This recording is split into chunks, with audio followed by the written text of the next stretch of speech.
Il y a plusieurs avantages à animer un podcast. Je t'en ai parlé à plusieurs reprises, mais un élément en particulier qui est très puissant du podcasting est le fait de fidéliser ton audience. Comment? Je t'en parle dans les prochaines minutes. Les médias sociaux en affaires est ton rendez-vous hebdomadaire pour en connaître davantage sur les différents réseaux sociaux et les plateformes de création de contenu dans un contexte d'affaires. Chaque semaine, je répondrai à une question thématique qui te permettra d'appliquer concrètement ces conseils pour ton entreprise. Si tu reconnais l'importance et la puissance des réseaux sociaux ainsi que de la création de contenu pour ton entreprise et que tu souhaites en apprendre davantage sur cet univers, tu es au bon endroit. Je suis Amélie Delebel, travailleuse autonome dans le domaine des communications et marketing depuis février 2020. Je travaille avec les réseaux sociaux et dans la création de contenu depuis 2014. Les médias sociaux en affaires est mon deuxième podcast après Athlète Entrepreneur, lancé en janvier 2019. Bienvenue sur mon podcast. Salut et bienvenue sur les médias sociaux en affaires, épisode 323, alors qu'aujourd'hui je réponds à la question « Comment fidéliser ton audience grâce au podcast? » Tout d'abord, le premier gros avantage du podcast est justement de créer un lien avec ton auditeur. Pourquoi et comment en fait ça se fait? C'est très simple, c'est parce que tu lui parles pendant plusieurs minutes et ce, chaque semaine et même, je dirais directement, très souvent dans leurs oreilles. Donc, si tu es capable de maintenir une cadence, c'est vraiment incroyable ce que tu peux créer parce que tu donnes rendez-vous à ton audience.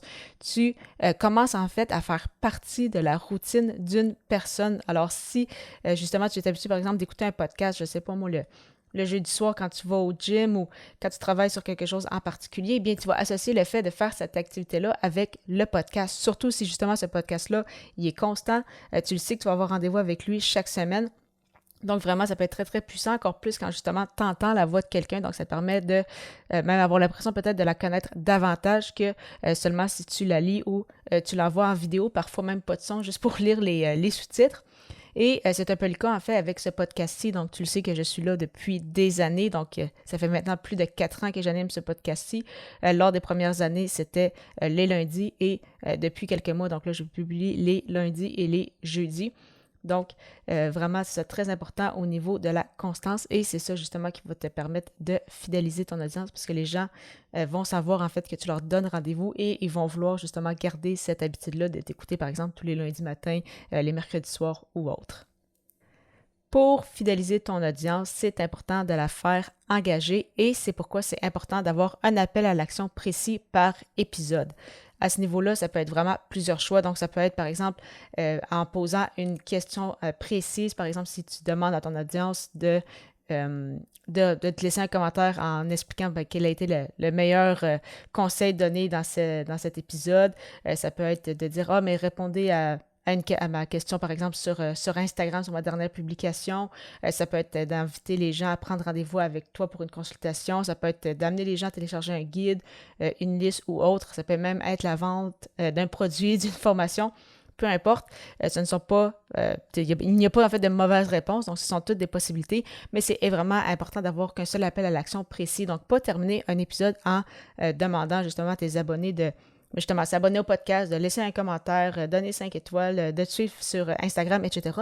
Ça fait beaucoup trop de choix et quand les gens, très souvent, ont trop d'options, ils finissent par ne rien faire parce qu'ils ne savent pas quelle action prioriser. Donc, vraiment important de n'avoir qu'un seul appel à l'action par épisode et à ce moment-là, tu peux justement les varier. À ce niveau-là, il n'y a pas de souci. Et si jamais tu es en lancement ou il y a quelque chose d'important pour toi que tu veux vraiment que les gens prennent comme action, il n'y a pas de souci non plus à proposer lors de plusieurs épisodes le même appel à l'action.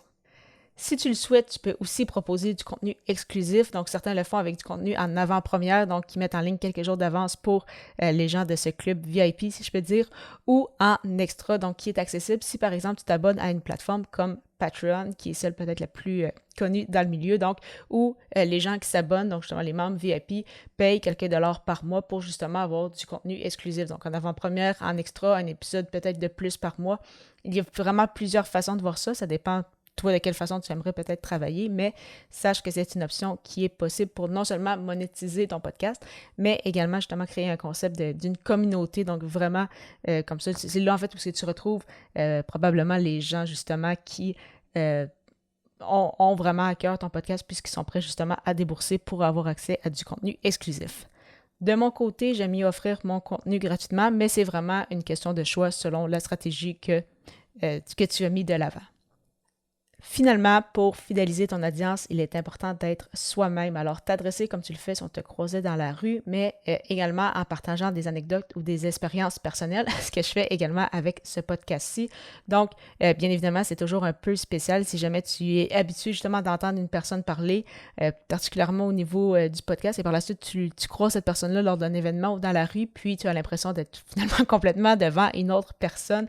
Donc, justement, si tu sens que la personne a ri, elle a un sourire quand elle parle, elle semble vraiment enjouée, énergique, puis là, finalement, tu la vois en vrai, puis t'es comme « Oh my God, c'est vraiment pas comment je pensais qu'elle était ». Ça fait quand même un peu spécial. Donc, vraiment important de rester soi-même, d'être authentique et pour justement aider à fidéliser ton audience, pour créer davantage de liens avec elle, mais ne pas hésiter justement à partager des anecdotes, des expériences personnelles, que ce soit en lien avec ton travail ou autre. Partager ce que tu aimes si c'est bien évidemment en contexte avec l'épisode. Mais vraiment, ça peut être très, très puissant. Parlant de podcast, il est difficile pour moi de passer à côté de l'hébergeur que j'utilise depuis déjà plusieurs années, soit Ocha. Ocha qui n'est pas qu'un hébergeur de podcast, mais également un puissant outil marketing qui te permet entre autres de créer des audiogrammes, de partager sur YouTube, de faire des publications sur les réseaux sociaux, bâtir ta propre liste de courriels, bonifier ton SEO, donc ton référencement pour mieux te retrouver sur les plateformes d'écoute et bien plus encore. De plus, il s'agit d'une plateforme francophone avec un super service à la clientèle. Alors vraiment, pour l'essayer à ton tour, simplement aller au ameliedelabel.com/Ocha, AUSHA. J'ai hâte de te retrouver à l'épisode 324, alors que le sujet sera « Quels sont les bons outils à utiliser pour ta création de contenu? » À très bientôt!